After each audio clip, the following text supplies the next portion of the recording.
L'incidente stradale era avvenuto il 12 ottobre 2024. Quattro ragazzi tra i 18 e i 24 anni, tre cittadini ucraini e un italiano residenti a Montebelluna, hanno pensato bene di ricattare e minacciare il giovane alla guida dell'altra auto, ritenuto, secondo loro, il responsabile del sinistro e quindi dei danni.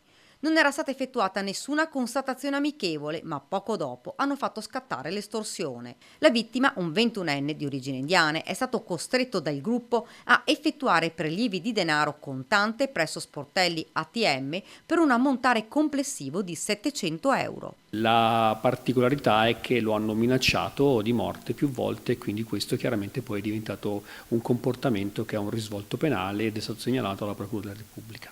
L'intervento tempestivo dei militari ha interrotto la condotta criminosa, permettendo di raccogliere elementi utili per il deferimento dei quattro soggetti all'autorità giudiziaria. Ciò che è accaduto è molto grave.